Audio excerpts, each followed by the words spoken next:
Welcome to our channel. నేను నవీన్.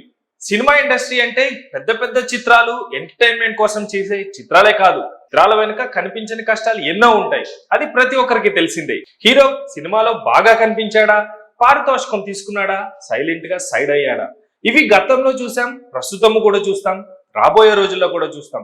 కానీ కొద్ది మంది హీరోలే అత్యున్నతమైనటువంటి తమ మనసును చాటుకునే హీరోలు మాత్రం చాలా తక్కువగా కనిపిస్తారు.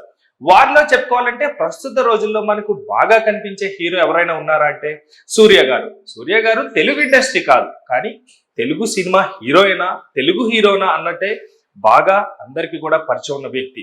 అయితే ప్రజెంట్ ఇప్పుడు సూర్య గారు వార్తల్లో వైరల్ గా మారారు. ఎందుకు అంత వైరల్ గా మారడానికి కారణం?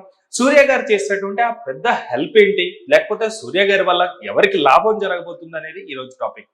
సూర్య గారు గతంలో నటించినటువంటి కంగువా చిత్రంకు గాను జ్ఞానన్ వేల్ గారు భారీ ఎత్తున సినిమాను సెట్స్ పైకి తీసుకొచ్చారు. అలాగే భారీగా 3D యానిమేషన్స్ కానీ అత్యంత భారీ చిత్రం అని చెప్పుకోవాలి. అయితే ప్రేక్షకులు అనుకున్నంత మేరకు థియేటర్లో ఆడలేకపోయింది. మేబీ ప్రేక్షకులకు రీచ్ అవ్వకపోవడం వల్లనో, లేకపోతే ప్రేక్షకులకు కనెక్ట్ అయ్యేలాగా దర్శకుడు ఫెయిల్ అయ్యాడో తెలియదు. కానీ ఏదేమైనటువంటి మంచి మనసున్న హీరోగా ఆల్రెడీ పేరు తెచ్చుకున్నటువంటి సూర్య గారు ఇప్పుడు ఇంకొంచెం నెక్స్ట్ స్టెప్ కి వెళ్ళారని చెప్పుకోవాలి. అయితే గతంలో కంగువా సినిమాకి సంబంధించి వచ్చినటువంటి నష్టాల్లో కూరుకుపోయిన డైరెక్టర్ ని ఇప్పుడు బయటకు తీసుకొచ్చే ప్రయత్నం అయితే చేస్తున్నాడు. ఇది చాలా పెద్ద విషయం కదా, అండ్ గొప్ప విషయం కూడా కదా. సూర్య లాంటి హీరోలు ఇండస్ట్రీలో ఉన్నంతకాలం 10 కాలాల పాటు ఇండస్ట్రీ పచ్చగా ఉంటుంది అనేది నగ్న సత్యం. బికాస్ సినిమా తీసాం, సైలెంట్ గా అయిపోయామనేది గతంలో చూసినా, రాబోయే రోజుల్లో చూసినా మనసున్న హీరోలు ఉంటే ఇండస్ట్రీ 10 కాలాల పాటు పచ్చగా ఉంటుందనేది నగ్న సత్యం. అయితే ఇప్పుడు ఏకంగా సూర్య గారు తీసుకున్న నిర్ణయం ఏదైతే ఉందో, ఏకంగా 200 కోట్ల రూపాయలు కంగువా చిత్రం గాను భారీగా ఎక్స్పెక్టేషన్స్ పెట్టుకొని, భారీగా ఎక్స్పెక్టేషన్స్ లోనే టెక్నికల్ గా కూడా ముందుకు తీసుకెళ్దామని వచ్చిన, దాదాపు చాలా కాలం తర్వాత టైం తీసుకుని వచ్చిన 3D చిత్రంగా కూడా చెప్పుకోవాలి. ఆ సినిమాకి సంబంధించి అప్పుల్లో కూరుకుపోయినటువంటి ఆ సినిమా బృందానికి, ప్రత్యేకంగా జ్ఞానన్ వేల్ గారికి ఇప్పుడు పెద్ద ఊరట లభించబోతుంది.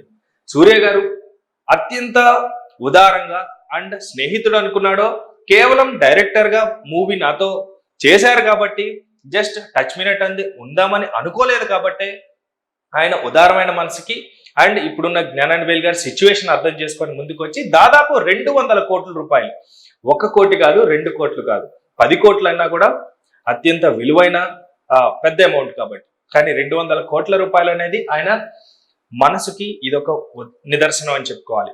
సో రాబోయే సినిమాల్లో కూడా ఆయన ఇంకా మంచి చిత్రాలు నిర్మిస్తారు అన్న ఆ ఒపీనియన్ ఉండబట్టే ఇలాంటి ప్రొడ్యూసర్లు కానీ డైరెక్టర్లు కానీ సాయం చేయడానికి అండ్ ఇలాంటి హీరోలు ఎంతో మంది జీవితాలు ఇవ్వడానికి కూడా. మేబీ సూర్య గారు ఇంతో నెక్స్ట్ సినిమా చేయొచ్చు, చేయకపోవచ్చు, కానీ ఇలాంటి డైరెక్టర్స్ ని మనం పురిట్లోనే చంపేస్తామని ఒక మాట వాడుకుంటాం, పురిట్లోనే చంపేసామని. కానీ రాబోయే సినిమాలు ఎలా తీయబోతారు, టెక్నాలజీ అండ్ అంత బ్రెయిన్ వాడి టెక్నాలజికల్ గా ముందుకు తీసుకెళ్లగలిగే సత్తా ఉన్న డైరెక్టర్ని గ్రహించడం కూడా గొప్ప విషయమే. సో మేబీ ఆ యాంగిల్లో ఆలోచించారో ఏమో సూర్య గారు. రాబోయే రోజుల్లో కొత్త సినిమాలు, కొత్త హీరోలు, కొత్త నటీనటులు ఇండస్ట్రీలో 10 మందికి అన్నం పెట్టే ప్రయత్నమే అని చెప్పుకోవచ్చు. బట్ సూర్య గారు చేసిన ఈ విషయానికైతే ఇప్పుడు ప్రేక్షకుల నుంచి కూడా అనూహ్యమైన స్పందన వస్తుంది. సూర్య గారు ది గ్రేట్ అంటూ కూడా కమెంట్స్ లో చేస్తూ ఉన్నారు. సో ఇలాంటి హీరోలు ఉన్నంతకాలం మరొకసారి చెప్పుకున్నా తప్పలేదు, ఇండస్ట్రీలో 10 మంది 10 కాలాల పాటు పచ్చగా నలుగురికి అన్నం పెట్టే మహాపురుషులు ఉన్నారు అని విన్నాం. కానీ ప్రస్తుత రోజుల్లో సూర్య గారి రూపంలో ఇంకా ఉన్నారు అని కూడా మనం చూడటం మన అదృష్టం అని కూడా చెప్పుకోవాలి. Signing you of Naveen, by.